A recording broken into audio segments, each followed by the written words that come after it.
Technicians of the sacred, bridging worlds through entheogenic wisdom. In the annals of human spirituality and consciousness exploration, there exists a lineage of individuals known as the technicians of the sacred. These extraordinary beings serve as bridges between the mundane and the divine.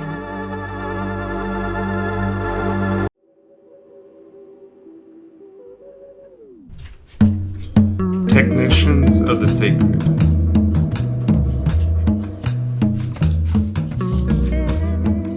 Come, ascend the ladder. All come in. All sit down. We are poor, poor, poor, poor, poor. When we come into this world, we come to the poor place, where the body of water dries for our passing. Banks up in the clouds cover the earth. All come 4 times with your showers.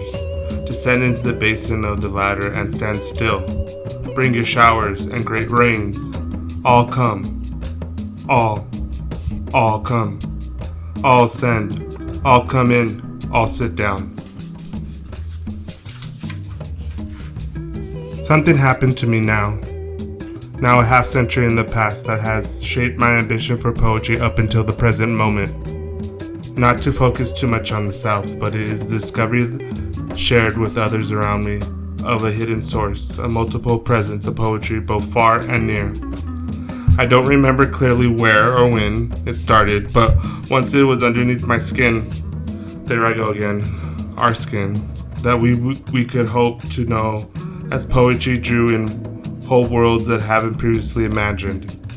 Nothing was too low or too high to be considered but imagining mind and voice. Once the doors of perceptions were opened or cleansed, were everywhere we looked. This also tied into the search for creating new forms of writing and thinking to bring to light and bring actions here forth close to us. A move that began to the early avant-garde and now reclaimed by our own. As a result of that, from the beginning, I thought, as the expression of what could be now considered as poetry, for which our inherent definitions are proven to be inadequate, in that the sense of which our traditional parts of our world are buried or outcast in our own, came across a new and unforeseen were a place within our own still narrow framework. For myself, the discoveries that once I opened up for them, proving the riches, the possibilities of what our predecessors had been creating for their own place and time. That so much of this came from the imagined outside or from the long outcast and subterranean, often brutally repressed traditions was evident even before we named them as such. Why did this happen? Why in the 1950s and the 1960s, when I first came into poetry, the old explorers and avant-gardists from the first half century who got some of this rolling had passed and retreated into the war and the second war in a lifetime of some of us among us in the turn and changed everything around us. The early Cold War followed droves and thoughts under the ground, some, while others brought the reassertions of more conventional poetic past.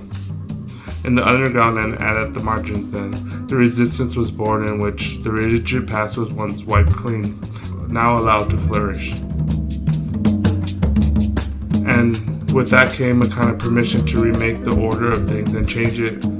The changes began to come helter-skelter as they did and change the idea of what poetry was and could be in all times and places.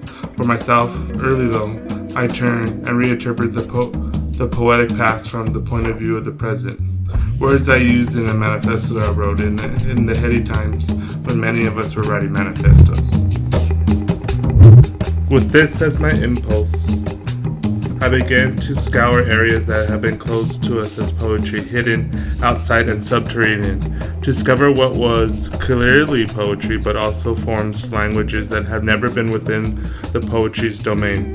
The first area I approached was that for too long had been labeled primitive, archaic, that surfaced, and when it did, the primitive in particular in specialized books that took up space in libraries and bookstores, and also in academic circles outside of poetry or literature as such, My own discoveries once they started came in lightning quick successions as they did brought to light works in which no sense interior of what was sought or created as poetry in their own time, and finally in no sense inferior to what has been delivered as poetry and poetics of the normative past.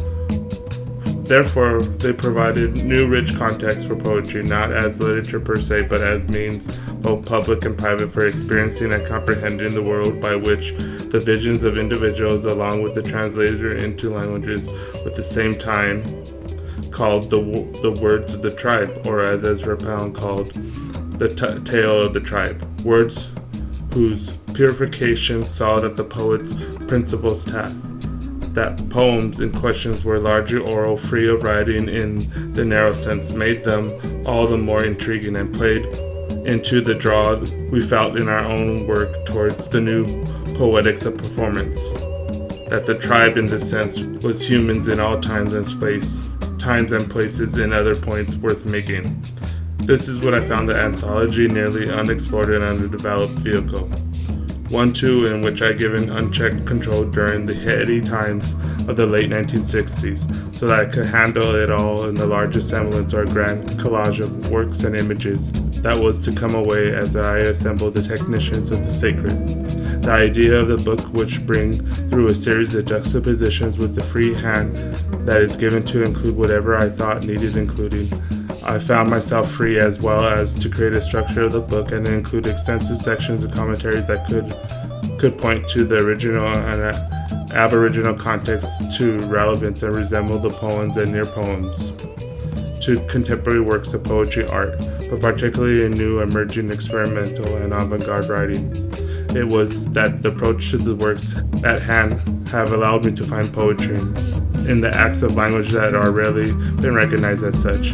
I was able to drop the notion of primitive as a kind of simplistic or undeveloped state of mind, and to begin the preface to the book with 3 words that I called adhere to. Primitive means complex.